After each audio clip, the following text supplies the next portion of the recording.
ಕಬ್ಬಿಗೆ ಯೋಗ್ಯವಾದ ಬೆಲೆ ನಿಗದಿಗಾಗಿ ಆಗ್ರಹಿಸಿ ನಡೆಯುತ್ತಿರುವ ರೈತರ ಹೋರಾಟ ಬೆಂಕಿಯ ರೂಪವನ್ನು ಪಡೆದುಕೊಂಡಿರುವಂಥದ್ದು. ಈಗಾಗಲೇ ನಿನ್ನೆ ಇಡೀ ಒಂದು ಸಮೀರ್ವಾಡಿಯ ಸಕ್ಕರೆ ಕಾರ್ಖಾನೆ ಆವರಣ ಒಂದು ರೀತಿ ರಣರಂಗವಾಗಿ ಕಾಣ್ತಾ ಇತ್ತು. ಸಂಪೂರ್ಣವಾಗಿ ಎತ್ತ ನೋಡಿದ್ರು ಕೂಡ ಬೆಂಕಿ ಏನು ಕಾಣ್ತಾ ಇತ್ತು. ಅಂತಹ ಸಂದರ್ಭದಲ್ಲಿ ಅನೇಕ ವಾಹನಗಳು ಸುಟ್ಟು ಕರಕಲಾಗಿರುವಂಥದ್ದು, ಟ್ರ್ಯಾಕ್ಟರ್ ಆಗಿರ್ಬೋದು, ಬೈಕ್ ಆಗಿರ್ಬೋದು, ಎಲ್ಲವೂ ಕೂಡ ಸುಟ್ಟು ಅಸ್ಥಿ ಪಂಜರದ ರೀತಿ ಬದಲಾಗಿವೆ. ಅದರ ಒಂದು ದೃಶ್ಯಾವಳಿಗಳನ್ನು ನಾವು ಸದ್ಯ ತೋರಿಸ್ತಾ ಇದ್ವಿ. ಬೆಳಗಿನ ಜಾವ ಅವುಗಳ ಸ್ಥಿತಿಗತಿ ಹೇಗಿದೆ ಅನ್ನೋದನ್ನು ಕ್ಲಿಯರ್ ಆಗಿ ನೋಡೋದಾದರೆ ಇಲ್ಲಿ ಸ್ಥಳದಲ್ಲಿ ನಾವು ತೋರಿಸ್ತಾ ಇರುವಂಥ ದೃಶ್ಯ ಇದು ಗೋದಾವರಿ ಶುಗರ್ ಕಾರ್ಖಾನೆಯ ಒಂದು ಎಂಟ್ರೆನ್ಸ್ ಆಗಿರುವಂಥ ಒಂದು ಸ್ಥಳದಲ್ಲಿ, ಅಂದರೆ ಹೊರಭಾಗದಲ್ಲೇ ಬೈಕ್ ನಿಲ್ಲಿಸಿದ್ರು. ಏನು ಕಾರ್ಮಿಕರಾಗಿರ್ಬೋದು ಅವರೆಲ್ಲ ನಿಲ್ಲಿಸಿದಂಥ ಬೈಕನ್ನು ಬೆಂಕಿ ಹಚ್ಚಿದಂತಹ ಕಿಡಿಗೇಡಿಗಳಿಂದ ಆ ಕೃತ್ಯದಿಂದ ಬೈಕ್ ಎಷ್ಟರ ಮಟ್ಟಿಗೆ ಹಾನಿಯಾಗಿದೆ ಅನ್ನೋದನ್ನು ನಾವಿಲ್ಲಿ ತೋರಿಸ್ತಾ ಇದ್ದೀವಿ.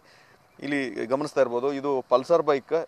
ಒಂದೇ ಒಂದು ಲಕ್ಷಣ ಕೂಡ ಇದರಲ್ಲಿ ಪಲ್ಸರ್ ಬೈಕ್ ಇದು ಪಲ್ಸರ್ ಬೈಕ್ ಹೌದಾ ಅನ್ನೋ ಒಂದು ವಿಚಾರಕ್ಕೆ ಏನು ಕಾಣೋದಿಲ್ಲ. ಅಷ್ಟರ ಮಟ್ಟಿಗೆ ಸಂಪೂರ್ಣವಾಗಿ ಸುಟ್ಟು ಎಲುಬಿನ ಹಂದರದ ರೀತಿಯಲ್ಲಿ ಕಂಡು ಬರ್ತಾ ಇದೆ. ಟೈರ್ಗಳು ಸುಟ್ಟು ಹೋಗಿದೆ, ಅದರ ಜೊತೆಗೆ ಪೆಟ್ರೋಲ್ ಟ್ಯಾಂಕ್ ಆಗಿರ್ಬೋದು, ಏನು ಒಳಗಡೆ ಇರುವಂಥ ಸಂಪೂರ್ಣ ವೈರಿಂಗ್ ಏನು ಚಕ್ರಗಳು ಎಲ್ಲವೂ ಕೂಡ ಸುಟ್ಟು ಬೂದಿಯಾಗಿ ಹೋಗಿದೆ. ಗುಜರಿಗೂ ಕೂಡ ಹಾಕೋದಕ್ಕೆ ಆಗದ ರೀತಿಯಲ್ಲಿ ಈ ಪಲ್ಸರ್ ಬೈಕ್ ಸುಟ್ಟು ಕರಕಲಾಗಿರುವಂಥದ್ದು. ಇದ್ರ ಜೊತೆಗೆ ಈ ಘಟನೆಯಲ್ಲಿ ಒಟ್ಟು ಸುಮಾರು 30ರಿಂದ 40ಕ್ಕೂ ಹೆಚ್ಚು ಟ್ರ್ಯಾಕ್ಟರ್ಗಳಿಗೆ ಏನು ಹಾನಿಯಾಗಿರುವಂಥದ್ದು. ಅದರಲ್ಲೂ ಒಂದು ಎಂಜಿನ್ ಸಂಪೂರ್ಣವಾಗಿ ಸುಟ್ಟು ಕರಕಲಾಗಿ ಅದು ಕೂಡ ಹಾಳಾಗಿದೆ. ಅದರ ಜೊತೆಗೆ ಹೇಳಬೇಕಂದ್ರೆ ಘಟನಾವಳಿಯಲ್ಲಿ ಒಟ್ಟು 5 ಬೈಕ್ಗಳು ಏನು ಸಂಪೂರ್ಣವಾಗಿ ಸುಟ್ಟು ಹಾಳಾಗಿರುವಂಥ ದೃಶ್ಯ. ಇಲ್ಲೊಂದು 3 ಬೈಕ್ಗಳಿದೆ, ಅದನ್ನು ನಾವು ತೋರಿಸ್ತಾ ಇದ್ದೀವಿ. ಬೇರೆ ಬೇರೆ ಕಂಪನಿಗೆ ಸೇರಿದಂತಹ ಬೈಕ್ಗಳ ಸ್ಥಿತಿಗತಿಗಳನ್ನು ನೋಡಿಬಿಟ್ರೆ ನಿಜವಾಗ್ಲೂ ಎಷ್ಟರ ಮಟ್ಟಿಗೆ ಇದು ಒಂದು ಕಿಡಿಗಳು ಕೃತ್ಯ ಈ ರೀತಿ ಆಗಿರುವಂಥದ್ದು. ಬೆಂಕಿಯನ್ನು ಹಚ್ಚಿ ಈ ರೀತಿ ಹಾನಿ ಮಾಡೋದ್ರಿಂದ ಅವರಿಗೆ ಸಿಗೋದಾದ್ರೆ ಏನು ಅನ್ನುವಂಥ ವಿಚಾರ. ಯಾಕಂತಂದರೆ ಒಂದು ಕಡೆ ಕಬ್ಬಿಗೆ ಯೋಗ್ಯವಾದ ಬೆಲೆ ಸಿಗಬೇಕಂತ ಹೇಳ್ಕೊಂಡು ನಿರಂತರವಾಗಿ ಕಳೆದ 15 ದಿನಗಳಿಂದ ಹೋರಾಟ ನಡೀತಾ ಇದೆ.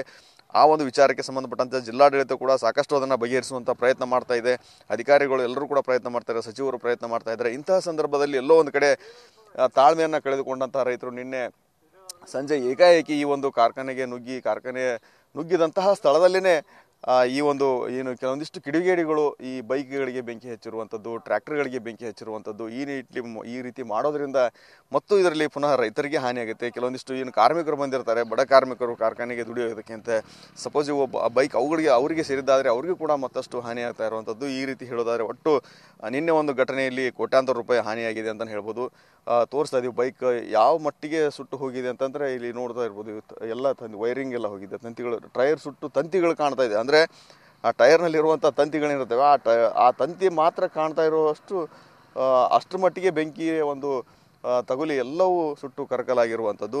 ಈ ನಿಟ್ಟಿನಲ್ಲಿ ಹೇಳೋದಾದ್ರೆ ಈ ಒಂದು ವಿಚಾರಕ್ಕೆ ಸಂಬಂಧಪಟ್ಟಂತೆ ಈಗ ಕೆಲವೊಂದಿಷ್ಟು 3 ರಬಕವಿ ಬನ್ನಟ್ಟಿ ಆಗಿರ್ಬೋದು, ಮುಧೋಳ ಆಗಿರ್ಬೋದು, ಮಹಾಲಿಂಗಪುರ ಈ ಭಾಗದಲ್ಲಿ ಈಗಾಗಲೇ ನಿಷೇಧಾಜ್ಞೆಯನ್ನು ಕೂಡ ಜಾರಿ ಮಾಡಲಾಗಿದೆ. ಯಾರು ಕೂಡ ಗುಂಪಾಗಿ ಅಡ್ಡಾಡುವಂತಿಲ್ಲ, ಏನೋ ದೊಂಬೆ ಪ್ರತಿಭಟನೆ ಮಾಡುವಂತಿಲ್ಲ ಅನ್ನೋ ಒಂದು ಕಂಡೀಷನ್ ಕೂಡ ಹಾಕಲಾಗಿರುವಂಥದ್ದು. ಅದರ ಜೊತೆಗೆ ಸುಮಾರು ಒಂದು 11 ಗಂಟೆ ಸಂದರ್ಭದಲ್ಲಿ ಕಾರ್ಖಾನೆಗೆ ಏನು ಬಾಗಲಕೋಟೆ ಉಸ್ತುವಾರಿ ಸಚಿವರು ಹಾಗೂ ಅಬಕಾರಿ ಸಚಿವರಾಗಿರುವಂಥ ತಿಮ್ಮಾಪುರ ಅವರು, ಅದ್ರ ಜೊತೆಗೆ DC ಅವರು ಕೂಡ ಅಧಿಕಾರಿಗಳು, SP ಸೇರಿದಂತೆ ಎಲ್ಲರೂ ಕೂಡ ಭೇಟಿ ನೀಡಿ ಇದರ ಒಂದು ಪರಿಸ್ಥಿತಿ ಹೆಚ್ಚಿನ ಮಾಹಿತಿಯನ್ನು ಕೂಡ ಪಡೆಯಲಿದ್ದಾರೆ. ಒಟ್ಟಿನಲ್ಲಿ ಹೇಳೋದಾದರೆ ತಮ್ಮ ಒಂದು ಬೇಡಿಕೆ ಏನೋ ಯೋಗ್ಯವಾದಂಥ ಬೆಲೆಗಾಗಿ ಏನು ಶಾಂತ ರೀತಿಯಿಂದ ನಡೀತಾ ಇರುವಂಥ ಹೋರಾಟ ಎಲ್ಲೋ ಒಂದು ಕಡೆ ವಿಕೋಪಕ್ಕೆ ತಿರುಗಿದ ಪರಿಣಾಮ ಅಂತಹ ಸಂದರ್ಭದಲ್ಲಿ ಕಾರ್ಖಾನೆಗೆ ಮುತ್ತಿಗೆ ಹಾಕಲು ಬಂದಂತಹ ವೇಳೆಯಲ್ಲಿ ಕೆಲವೊಂದಿಷ್ಟು ಕಿಡಿಗೇಡಿಗಳು ಈ ರೀತಿ ಕೃತ್ಯ ಮಾಡೋದ್ರಿಂದ ಎಲ್ಲೋ ಒಂದು ಕಡೆ ಇದು ರೈತರಿಗೂ ಕೂಡ ಕಳಂಕ ತರುವಂಥ ಕೆಲಸ ಆಗಿದೆ. ಅದರ ಜೊತೆಗೆ ರೈತರಿಗೆ ಮತ್ತಷ್ಟು ಹಾನಿ.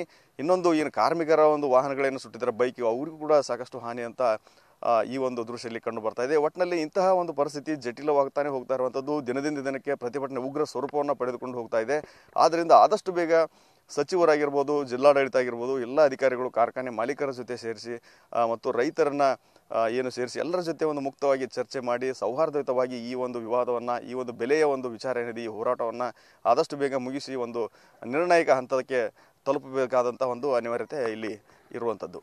ಕ್ಯಾಮರಾಮನ್ ಬಾಪು ಜೊತೆ ರವಿ ಮೂಕಿ, TV9 ಬಾಗಲಕೋಟೆ.